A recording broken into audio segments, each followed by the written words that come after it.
একদিন জিবরাইলকে দিয়ে আল্লাহ নবী সাল্লাল্লাহু তাআলা আলাইহি ওয়াসাল্লামের এই জন্ম বৃত্তান্তকে নিয়ে আল্লাহ রাব্বুল আলামিন জিবরাইল যাও দুনিয়াকে সাজাও, জান্নাতের মতো সাজাও, জান্নাতের বাগানের মতো সাজাও, কারণ আমি এমন একজনকে পাঠাবো যে আদম থেকে ঈসা পর্যন্ত সমস্ত নবীরা যার সংবাদ দিয়েছে যে আল্লাহ আছে, কিন্তু কেউ এখনো আল্লাহ দেখে নাই। আজকে সারা বিশ্ববাসীর ইচ্ছাকে পূরণ করে দেবো, তারা আমাকে দেখবে না কিন্তু আমার নূরকে দেখবে। যাকে দেখা মতো মনে আমি আল্লাহ আমাকেই দেখা হবে। আজ থেকে পাঠাবার সময় হয়েছে। আজকে দুনিয়াকে সাজাও, চন্দ্র সূর্য গ্রহ নক্ষত্র সমস্ত জাহান্নামের দরজা বন্ধ করে দাও, জান্নাতের দরজা খুলে দাও এবং দুনিয়াটাকে এমন জান্নাতের মতন সাজাও যে আমার নবী যখন যাবে দুনিয়ার মানুষ যেন বুঝতে পারে, ভূ-গিলমান যেন বুঝতে পারে, সমস্ত ফেরেশতা যেন বুঝতে পারে, আসমান চন্দ্র গ্রহ নক্ষত্র সবাই যেন বুঝতে পারে যে নবী মুস্তাফার জন্ম হয়ে গেছে। ওই সময়তে দুনিয়ার সবাই মারহাবা সাদা দিয়েছে, সবাই নারা লাগিয়েছে, সবাই ইয়া রাসূলুল্লাহ সাদা দিয়েছে। শুধু বেজার হয়েছে একজন, তার নাম হচ্ছে ইবলিস। এ শুধু কেঁদেছে তার সাজদাটা দিগার কাঁদছে কিসের জন্য? এ বললে এতদিন ধরে মানুষকে আমি গুমরাহ করিয়েছি, মানুষকে আমি পথভ্রষ্ট করেছি, মানুষকে আমি দিন থেকে দূরে সরিয়ে দিয়েছি, মানুষকে আমি গুমরাহ করে দিয়েছি, মানুষকে আমি দেব দেবীদের পূজা অর্চনা করতে বাধ্য করে দিয়েছি, কখনো মূর্তির সামনে দাঁড় কষিয়ে দিয়েছি, কখনো গোবৎসর কাছে দাঁড় কষিয়ে দিয়েছি, কখনো লাত মানাত উজ্জার কাছে দাঁড় কষিয়ে দিয়েছি। কিন্তু আল্লাহ আজকে এমন একটা নবীকে জন্ম দিয়েছেন, এমন একটা নবীর আবির্ভাব হয়েছে যার আবির্ভাবের কারণে সমস্ত বুধ আজ সরকে বালগির পরে মানে মাথা থেকে নিয়ে পা পর্যন্ত উল্টে পড়ে যাওয়া, এই উল্টে পড়ে গেছে এই নবীর কারণে। যদি কেউ তাকে একবার রসুল বলে ডেকে নাই, যদি কেউ একবার তার নাম ধরে ডেকে নাই, তো আল্লাহ তার নামের সাদকায় তাদেরকে জাহান্নাম থেকে জান্নাতি বানিয়ে দেবে।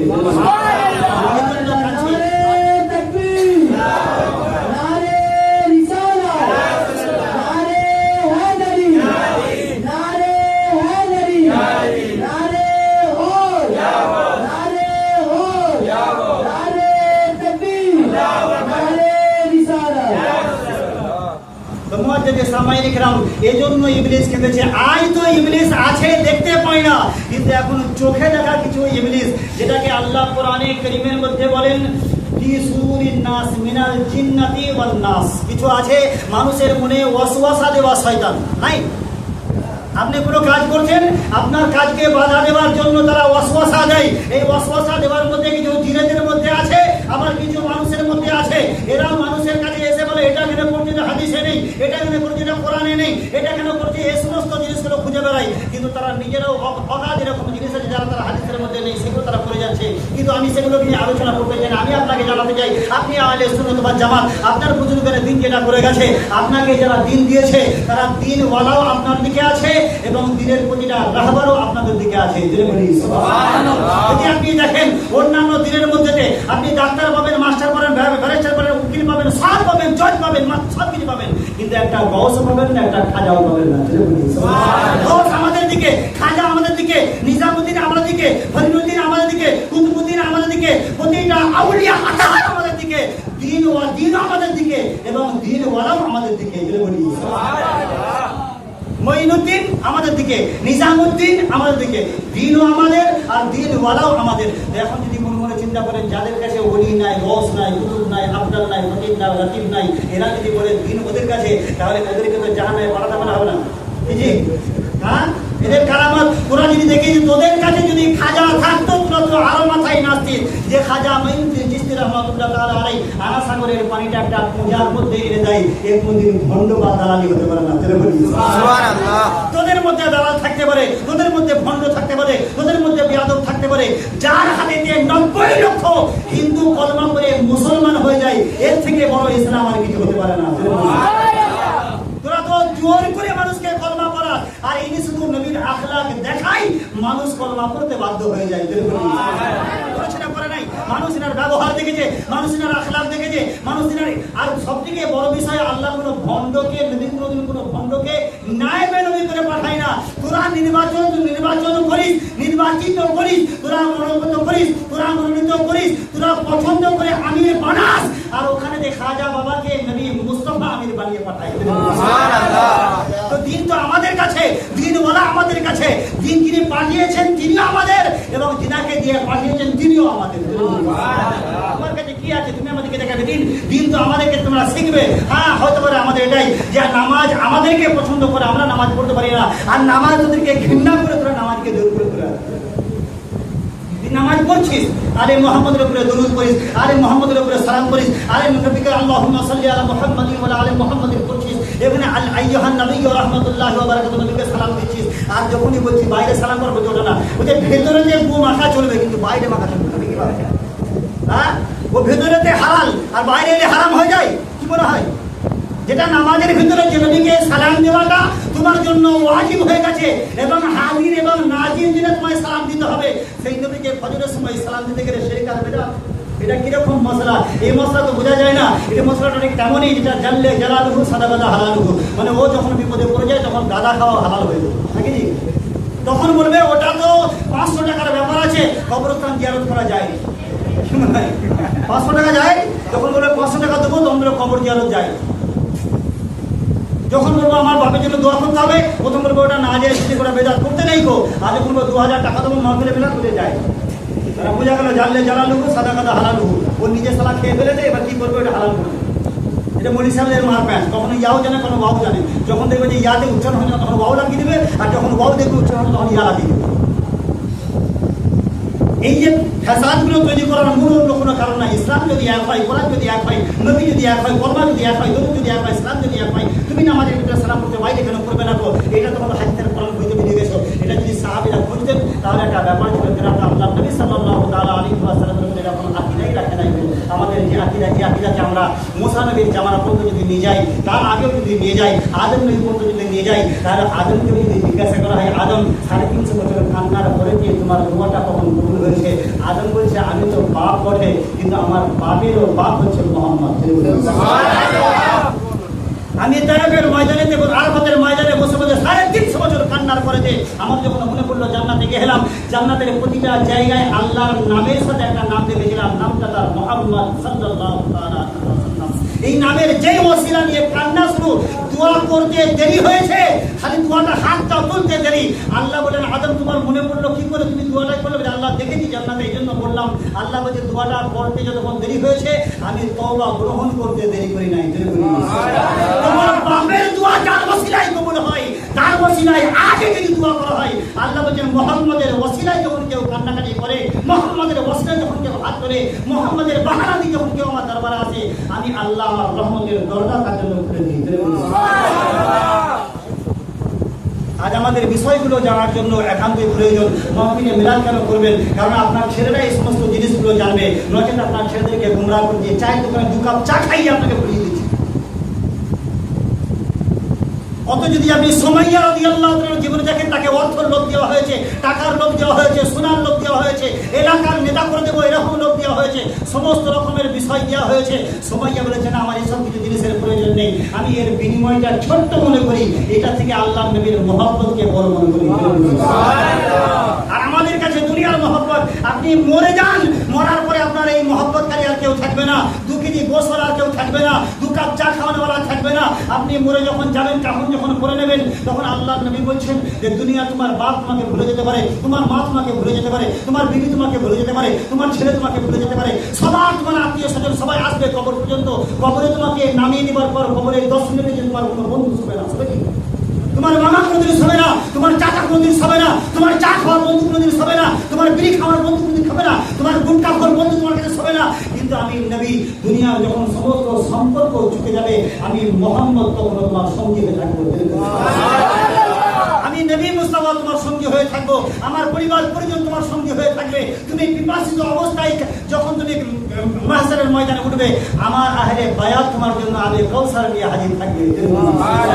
কাদের জন্য বলছো যে মুহররম করা চলবে না? কাদের জন্য বলছো সিন্নি করা চলবে না? কাদের জন্য বলছো তুমি সালাত করা চলবে না? তো তাদেরকে তো আল্লাহ দান করে দিয়েছে আবে কাউসার। এটা তোমার বাপের নামে নেই গো, এটা নবী মুস্তাফার নামে রেজিস্ট্রি হয়ে গেছে।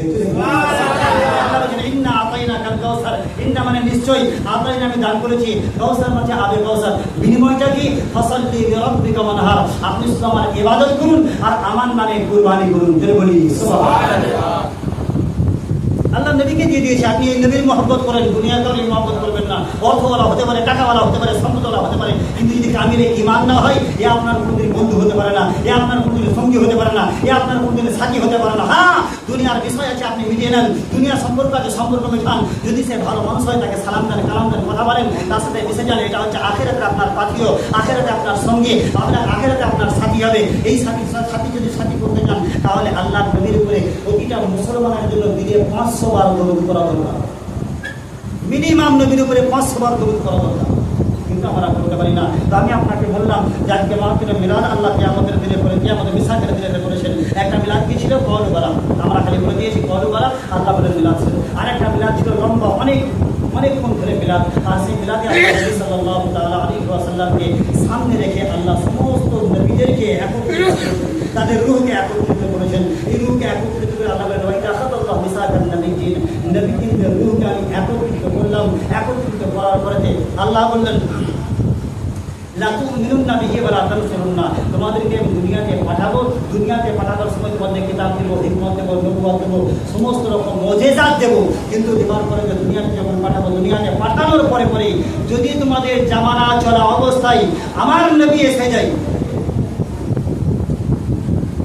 আমার নবী মুস্তাফা যদি এসে যায়, তো লাতু মিনুন নবিহি ওয়া লা তানসুরুন্না, তোমরা সঙ্গে সঙ্গে তোমাদের নবুয়তকে স্টপ করে দিয়ে আমার নবীর উপরে ঈমান আনবে আর আমার নবীর সাহায্য করবে। তিনি বলি সুবহানাল্লাহ। এটা তো আল্লাহ নবীদেরকে বললেন। আমাদের বিষয়টা যদি আপনি একবার লক্ষ্য করে দেখেন, তাহলে আপনাকে পহে তুলে যেতে হবে, সূরা আরাফটা একবার পড়তে হবে, হযরত মুসা আলাইহিস সালামের জীবনী একবার পড়তে হবে, তাহলে আপনি বুঝতে পারবেন। কোরআনের পাতা একটু আলগা করে দেখেন। কোরআন ঘরেকে সাজিয়ে রাখার নাম মুসলমান নয়, কোরআনকে শুধু দেখার নাম মুসলমান নয়, বরঞ্চ এটা শুধু মা বাপ করে গেলে একবার পড়ার নাম মুসলমান নয়, বরঞ্চ এটা আপনার জন্য আইন, এটা আইনি ব্যবস্থা। যখন আপনার কোনো বিপদ হয়, তখন শুধু তাদের কসম খাওয়ার জন্য কোরআন নয়, বরঞ্চ আপনার জীবনকে সাজানোর জন্য হচ্ছে কোরআন। এই জন্য আপনি কোরআন পড়েন না, এরা তো এসে আপনাকে যা খুশি তাই বুঝিয়ে যায়, আপনি তাকিয়ে নাচানাচি করেন, আপনি ভুলে যান। কিন্তু যদি কোরআন একবার পড়ে দেখেন, মুসা নবী তুর পর্বতে গেছেন, তুর পর্বতে যাওয়ার আগে নিজের মনের ইরাদা করেছেন। আল্লাহ বলছেন, ওয়াদা মুসা আলাইহিস সালামকে বলেন এক কাজ করবেন, 30 দিন রোজা রাখেন। 30 দিন রোজা রাখার পরে হযরত মুসা আলাইহিস সালাম তুর পর্বতে এসে শুধু জুতো মুবারকটা নিয়ে পর্বতে লাগিয়ে দিয়েছেন। আল্লাহ বলেন, এই জুতোটা পরে এসে লাগানোর কারণে আবার তুমি 10 দিন রোজা রাখো, আত্মশুদ্ধি করো। শুদ্ধি করার পরে 40 দিন এরকম করে আল্লাহ বলে, আমি 40 দিনটা কাটিয়ে দিলাম। আর 40 দিনের নিসবতটা এখান থেকে আমরা পাই যে উমরে ফারুক রাদিয়াল্লাহু তাআলা 40 নাম্বার হচ্ছে মুসলমান। যখন 39 হয়ে গেছে, তখন আল্লাহ রাব্বুল আলামিন উমরকে ইসলামের হেদায়েত দিয়েছেন। আর হেদায়েত দেওয়ার পরে আল্লাহ 40 নম্বরে বুঝিয়ে দিয়েছেন। আর 40টা আমরা যে আজকে আমাদের 40-এ করি বা তেজা করি, 40-এ করি, এগুলো তার একটা নিসবত। এই 40-এর নিসবত বহু বড় বিষয় আছে, যদি আমি এগুলো আলোচনা করছি না। এই বিষয়ে যদি দেখেন, মুসা আলাইহিস সালাম 40 দিন যাওয়ার পরে যে তুর পর্বতে আল্লাহকে ঠিক গেছেন দেখা করার জন্য। আল্লাহ রাব্বুল আলামিনের সাথে ওয়ালাম্মা জা মুসা লিমিকাতিনা ওয়া কাল্লামাহু রাব্বুহু ক্বালা রাব্বি আরিনি আনজুর ইলাইক। আল্লাহকে বলেন, আল্লাহর সাথে কথা বলতে বলতে আল্লাহ বলেন, ইলাহুল আলামিন, বড় ইচ্ছা তোমার সাথে কথা বলি। তোমার লাহজা এত সুন্দর, তোমার আওয়াজটা এত মিষ্টি যে আমার মন চাই তোমাকে একবার দেখবো। তিনি বললি সুবহানাল্লাহ। এরকম হয় কি হয় না? যখন কোনো মানুষের কোনো একটা মেয়ের প্রেমে পড়ে যায়, তার আওয়াজটা শুনে মনে করে কত না সুন্দর হবে। আল্লাহ বলে, শুধু এদেরকে দেখে এত পাগল হয়ে যাচ্ছিস, কিন্তু জান্নাতের হুর আমি এমন ভাবে রেখেছি, তারা যদি দুনিয়াতে একটুখানি থুপ ফেলে যায়, তার থুপের খুশবুতে দুনিয়ার মানুষ পাগল হবে। সুবহানাল্লাহ। কেন বলবেন? আমাদের ইচ্ছা হবে তখন এগুলো দেখে সুবহানাল্লাহ নাকি? সুবহানাল্লাহ বলুন, ঠিক আছে, কিন্তু একটা নিয়ম হচ্ছে যে এগুলো হচ্ছে দুনিয়াবীর খাহিস নয়। আল্লাহ নবীর প্রেমে একবার করে দেখেন না, কতটা মজা লাগে। জান দিতেও কোনোদিন কষ্টবোধ হবে না। কিন্তু আল্লাহ নবী সাল্লাল্লাহু তাআলা আলাইহি ওয়াসাল্লাম বলেন, মুসা, আল্লাহ বলছেন, মুসা নবী তুর পর্বতে এলেন, আল্লাহর সাথে কথা বলতে বলতে আল্লাহর দিওয়ানা হয়ে আল্লাহকে বলছে, আল্লাহ আপনাকে একবার দেখতে চাই, আমার মন চাই। আল্লাহ বলছেন, আমাকে তুমি দেখতে পারবে না। যখন মুসা আলাইহিস সালাম বারবার কাকুতি মিনতি করছে, আল্লাহ বলছে, ঠিক আছে, আমাকে দেখা তো সম্ভব নয়, কিন্তু যদি তুমি দেখতেও চাও, ফালাম্মা তাজাল্লা রাব্বুহু লিল জাবালি জাআলাহু দাক্কা ওয়া খাররা মূসা সাইকা, মূসা তুমি এই আমার তুর পর্বত থেকে একবার লক্ষ্য করো, আমি এই তুর পর্বতের উপরে আমার একটা নূর বা তাজাল্লি দিচ্ছি, সেই তাজাল্লিটা হবে 70টা পর্দার ভিতর থেকে একটা নূরের একটা ছুঁচের ছিদ্রের ভিতরে যতটা নূর আছে এতটুকু নূর আমি তুর পর্বতে ফেললাম। মূসা আলাইহিস সালাম অজ্ঞান হয়ে গেছেন আর তুর পর্বতটা জ্বলে পুড়ে ছাই। যেটা বলি সুবহানাল্লাহ। এরা নবীকে মাটি আর নূর নিয়ে চিন্তা করছে। আল্লাহর নবীর নূর এমন ছিলেন যে নবী পাক সাল্লাল্লাহু তাআলা আলাইহি ওয়াসাল্লাম না খাওয়া না দাওয়া অবস্থায় কয়েকশো বছর যখন ছিলেন, তখন আল্লাহর নবীর খাবারও কোনো প্রয়োজন পড়ে নাই, নিজেরও কোনো প্রয়োজন পড়ে নাই, ঘুমেরও কোনো প্রয়োজন পড়ে নাই। আপনি নবীর মিসাল শুনছেন। নবী পাক সাল্লাল্লাহু তাআলা আলাইহি ওয়াসাল্লামকে দুনিয়ায় পাঠাবার সময়তে আল্লাহ এই 63 বছর জীবনটা শুধু বাশারিয়াতের লেবাস দিয়েছেন। পরিপূর্ণভাবে যদি দেখেন আল্লাহ নবীর আপাদ ও মস্তক নূর। ধরে বলি আল্লাহ নবীর আপাদ ও মস্তক হচ্ছে নূর। যদি আপনি বিশ্বাস না করেন তাহলে কমসে কম জিবরাইলকে একবার জিজ্ঞাসা করেন। জিবরাইল বলছে আল্লাহ নবী সাল্লাল্লাহু তাআলা আলাইহি ওয়াসাল্লাম সিদরাতুল মুনতাহা থেকে যখন বেরিয়ে যায়, আল্লাহ নবীর কাছে এসে একদিন জিবরাইল যখন দাঁড়িয়েছেন না, যারা জিজ্ঞাসা করেছে আল্লাহ নবী বলছে জিবরাইল তোমার বয়স কত বা তুমি কেমন বা তোমার পরিপূর্ণ আকৃতিটা দেখতে কেমন? এ বললো হুজুর এই দুনিয়াতে যদি আমার আকৃতি দেখাতে চাই তাহলে দুনিয়াটা ছোট হয়ে যাবে, আমার আকৃতি এর থেকেও বড়। আমি যদি দাঁড়াই আমার আকৃতি দেখাই এই দুনিয়াতে হবে না। কোথায় গেলে তোমার আকৃতি দেখা যাবে? ইয়া রাসূলুল্লাহ যদি কোনদিন সিদরাতুল মুনতাহায় যান, ওটা হচ্ছে আমার এলাকা, ওই এলাকায় আমি আমার 70,000 পরকে বিছিয়ে যদি দাঁড়াই তবে আপনি আমার সৌন্দর্য আকৃতি দেখতে পাবে। আল্লাহ নবী সাল্লাল্লাহু আলাইহি ওয়াসাল্লাম কিছু আর বলেন নাই। যখন মেরাজের রাত্রে যে আল্লাহ নবী সিদরাতুল মুনতাহায় পৌঁছেছে, এবার সিদরাতুল মুনতাহা থেকে একটু এগিয়ে গেছে।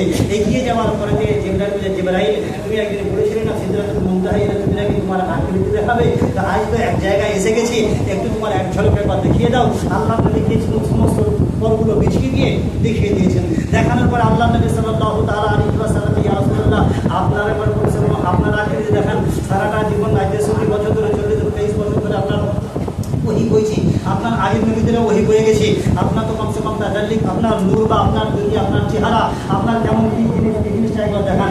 আল্লাহ নবী সাল্লাল্লাহু আলাইহি ওয়াসাল্লাম বলছে এতদিন পর্যন্ত তুমি আমাকে সাথে নিয়ে আসছিলে, আমি তো শুয়েছিলাম বাইতুল্লাহ থেকে বাইতুল মুকাদ্দাসে নিয়ে এসছো, বাইতুল মুকাদ্দাসে সমস্ত নবীদের পিছনে আমার পিছন থেকে নামাজ পড়িয়ে নিয়েছো। প্রথম আসমান, দ্বিতীয় আসমান, তৃতীয় আসমান, চতুর্থ আসমান এবং পঞ্চম আসাম, ষষ্ঠ আসাম তোমাকে নিয়ে এসছো।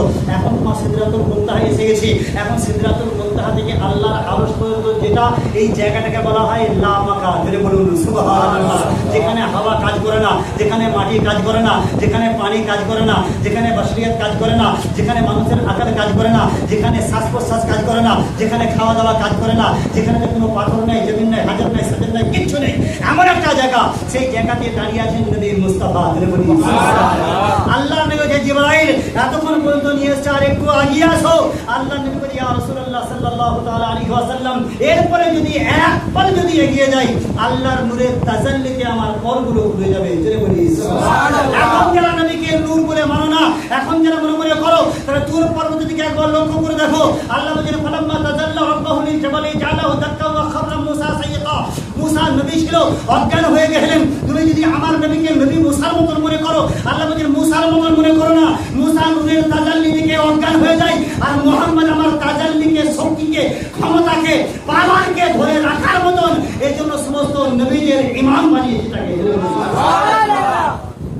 আর যদি মনে করো এটা মাটি থেকে তৈরি, তাহলে কোহেতুরকে একবার দেখো। যদি মুহাম্মদ মাটি হতো তাহলে নূরেতে জ্বলে যেত।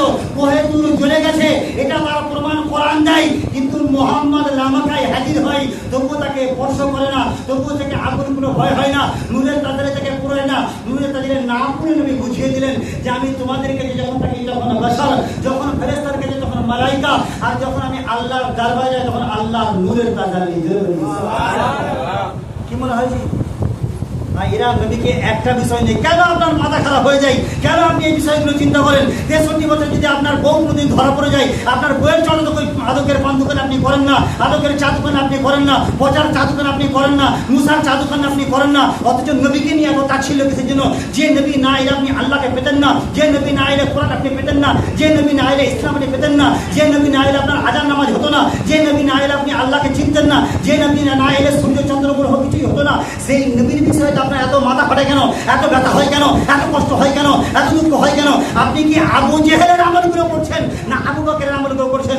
যদি আবু জেহেলের করেন তাহলে আপনি পাক্কা জাহান্নামী, আর যদি আবু বকরের আমলগুলো করেন তাহলে আপনি বেশক জান্নাতি।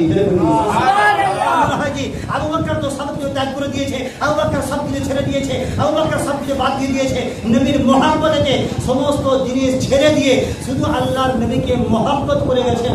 আল্লাহর নবীর মহব্বত এমন মহব্বত নয়, বরঞ্চ আমার সাথে থাকার মতন মহব্বত। কিন্তু আমরা মহব্বত করছি, যাকে মহব্বত করে তার দুর্নাম করে কেউ, জি তার দুর্নামে কখনো এটা করবো না, সেটা করবো না, কখনো ওটা করবো না, এখন এটা করবো না, নানা রকম বিষয় আমরা ফেতনা ফালাত তৈরি করি।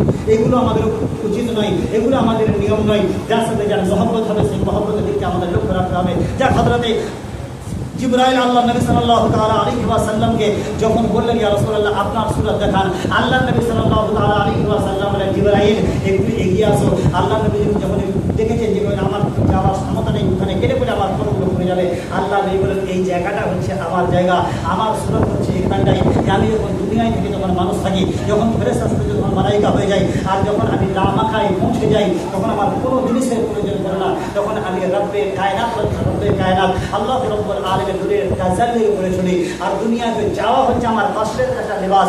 যদি আমি নূর তাজাল্লি সহকারে দুনিয়ায় যেতাম তাহলে আবু বকরকে সিদ্দিক বানাতাম না, ওমরে ফারুক রাদিয়াল্লাহু তাআলাকে ফারুকে বানাতাম না, উসমানে গনিকে আমি গনি বানাতে পারতাম না। এবং সমস্ত মুসলমানদের কাছে আমি ইসলাম প্রচার করার জন্য কিছুক্ষণের জন্য 63 বছরের জন্য আমি বাশারিয়াতের লেবাস পরে তোমাদের কাছে গিয়েছিলাম, যাতে তোমাদের কোনো কষ্ট না হয়, দুঃখ না হয়, তোমাদের কাছে ইসলামটা প্রচার করতে পারি, এই জন্যই আমি গেছি। কিন্তু যদি আপনি মুসার দিকে লক্ষ্য করেন, মুসা এই তুর পর্বত থেকে যখন দ্বিতীয়বারে যান না, যাবার পরে যে মনে মনে চিন্তা করে আল্লাহকে বলবেন ইল্লাহ আলামিন, আমি তো এতদিন পর্যন্ত আপনার কাছে এসে হাজির হয়েছি, এত কিছু আমি দেখলাম, এত কিছু আমি করলাম, তো আল্লাহ আমার মনের ইচ্ছাটা আপনাকে দেখতে পাইনি, তো আমার মধ্যে আপনার মধ্যে পার্থক্যটা কতটা দূরত্ব কত আছে? আল্লাহ বলে মুসা তুমি কোথায়? বললাম আমি তুর পর্বতের নিচে। আর আল্লাহ বলছে আমি কোথায়? বলছে আল্লাহ হয়তো আপনি তুরের উপরেতে আছেন নাকি তুর পর্বতের উপরে আছে। আল্লাহ বলছেন তোমার আর আমার মধ্যে 70,000 পর্দা, এক একটা পর্দা থেকে আর একটা পর্দার দূরত্ব হচ্ছে 1000 বছর। কত বছর? 1000 বছর পর্দার উপরে। এরপরে আমি, ওপরে তুমি। কিন্তু হ্যাঁ মুসা, এরপরে এমন একটা উম্মত আসবে, সাতাতুনা উম্মাতুন, এমন একটা উম্মত আমি করেছি যাদেরকে নির্বাচিত করেছি, মনোনীত করেছি, পছন্দ করেছি, যাতে আমার নবী মুস্তাফার উম্মত করে পাঠাবো।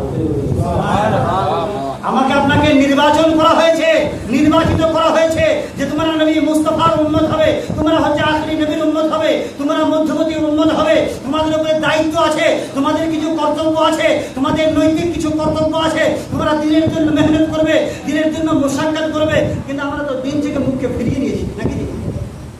আমরা দিনকে দিতে পারি না গো। আল্লাহ বলেন সাতাতুনা উম্মাতুন, আল্লাহ বলেন আল্লাহ সেই উম্মতের কেমন এ আছে বলে তোমার সাথে 70,000 পর্দা দিয়ে কথা বলি, কিন্তু আমি সেই নবীর উম্মত যখন আমার কাছে আসবে তখন আমি তাদেরকে যে বিনা পর্দায় বিনা হিজাবে তার সামনে, আমি বিনা পর্দায় তাদের সামনে হাজির থাকবো। আল্লাহ নবী মুসা জিজ্ঞাসা করে ইলাহুল আলামিন সেটা কোন সময় হবে? বলে সেই সময়টা হবে যখন সে মসজিদে যাবে, নামাজ পড়ার সময় সাজদায় অবনত হবে, যখন আমার মধ্যে আর তার মধ্যে কোনো হিজাব থাকবে না, বিনা পর্দায় আমার উম্মতি যখন তার আমার নবী পাক সাল্লাল্লাহু আলাইহি ওয়াসাল্লাম একবার সুবহান রাব্বিয়াল আলা করবে, আমি 10 বার বলবো লাব্বাইক ইয়া আব্দি, লাব্বাইক ইয়া আব্দি। বান্দা আমি তোর সামনেই হাজির আছি, তুই যা যা চাইবি আমি আল্লাহ তোর সব ইচ্ছাগুলো পূরণ করবো। এই জন্য আমাদেরকে এই বিষয়গুলো করা দরকার। সমস্ত বিষয়ের মধ্যে থেকে সব থেকে সেরা আমরা ওয়াজ মাসের বাড়াবার জন্য নয়, যে মেহনত থেকে মোশাক্কাত করে প্রতি বছর যেন এটা হয়। আমি আমার পাড়ার মানুষদের, গ্রামের মানুষদের বা আমার মহল্লাবাসীদেরকে বলবো, মা বোনেরা যেমন মেহনত মোশাক্কাত করে সেরকম মেহনত এবং মোশাক্কাত করবে, প্রতিটা কাজে সাহায্য সহযোগিতা করবে, যাতে আমাদের এই কাজগুলো আরও সুন্দর হয়। এবং আমাদের নওজওয়ান ভাইরা যারা আছে, যারা এই মেহনতগুলো করেছে, মাইক কিনে দেওয়া, সেট কিনে দেওয়া বা এই সমস্ত কাজগুলো দায়িত্ব গ্রহণ করা, সাহায্য সহযোগিতা করা, প্রতিটা কাজে দায়িত্ব করেছে, আল্লাহ যেন প্রতিটা নেক উদ্দেশ্য, নেক মুরাদ বা নেক নিয়তগুলোকে আল্লাহ যেন পূরণ করবে, হতে করে আমিন আল্লাহুম্মা আমিন। অথবা আমাদের গ্রামের যারা চলে গেছে, দুনিয়া থেকে চলে গেছে, তাদের ইশারে সবর উপলক্ষে আমাদের বাড়ির আমার চাচাজি চলে গেছে বা পাশে আরও যারা গেছে, আমার চোখের সামনে যেগুলো ছিল তো অবশ্যই, আবার যারা আমার চোখের বাইরে গেছে বা আমার সামনে যেগুলো আবার যাবে, তাদের সবার জন্য আমাদের মক্তদের কামনা করা দরকার। এবং প্রতিটা মানুষ লক্ষ্য রাখবেন, মসজিদের দিকে লক্ষ্য রাখবেন, মসজিদে যাবেন, জামাত সহকারে নামাজ পড়বেন, নামাজ পড়ার চেষ্টা করবেন, যাতে মসজিদ আবাদ হয় সেটা লক্ষ্য রাখবেন। কারণ মসজিদ যদি আবাদ না হয়, দুদিন করে আমাদের কাছে যদি ইমাম সুন্নি বা ইমাম যদি আস্তে আস্তে ইমামরা চলে যায়, আরে মোলামা তৈরি না হয়, আমাদের নিজের বিষয়টা আরও কষ্টকর হয়ে দাঁড়াবে। এবার এখানে ইমামদের প্রতিটা বিষয় দিকে লক্ষ্য রাখা দরকার, যে কোনটা দুঃখ, কোনটা কষ্ট, কোনটা পেরেশানি হচ্ছে সেদিকটা লক্ষ্য রাখা দরকার, যাতে সে মা বাপ সব কিছু ছেড়ে এখানে এসেছে আপনাদের ভরসাতে। যদি আপনি সাহায্য সহযোগিতা না করেন বা মহব্বতের দৃষ্টিতে না দেখেন, মহব্বত যদি না দেখান, ভালোবাসা না দেখান, তো একটা মানুষ বাইরে থেকে এসে থাকাটা সম্ভব? কষ্টকর নাই? কষ্টকর হবে। এই জন্য আমাদের কর্তব্য তার সাথে ভালো ব্যবহার রাখা, যতটা পারবেন সাহায্য সহযোগিতা করা, তার সাথে ভালো ব্যবহার রাখা, মিষ্টি ভাষায় কথাবার্তা বলা, এবং যে সম্পর্ক আপনি রাখবেন এটা হচ্ছে নবী পাক সাল্লাল্লাহু তাআলা আলাইহি ওয়াসাল্লামের কারণে রাখবেন, কারণ আল্লাহ নবী সাল্লাল্লাহু আলাইহি ওয়াসাল্লাম কালো উলামা ওয়ারাসাতুল আম্বিয়া, দ্বীনের ওয়ারিস বা নবীর ওয়ারিস হচ্ছে ওলামায়ে কেরাম। আপনাদের সাথে ভালো সম্পর্ক রাখবেন। রাত অনেকটা হয়ে গেছে, 11:30 বেজে গেছে। আমি চাই না মানুষকে বিরক্ত করে আর শান্তিভাবে আমাদের মাথায় মিলাদকে ইতি করবো। আল্লাহ যেন আমাদের শ্রোতা বক্তা নির্বিশেষে জানা থেকে বিধান থেকে আল্লাহ যেন আমাদের বেশি বেশি করে আমল করার তৌফিক দান করে, এবং প্রতি বছর যেন এই মাহফিলে বিরাজ চলে সেদিকটা সবাই দোয়া করবেন, সবাই সাহায্য সহযোগিতা করবেন। আল্লাহ যেন আমাদেরকে প্রতি বছর মাহফিলে বিরাজ করার তৌফিক দান করেন। যা কিছু আমি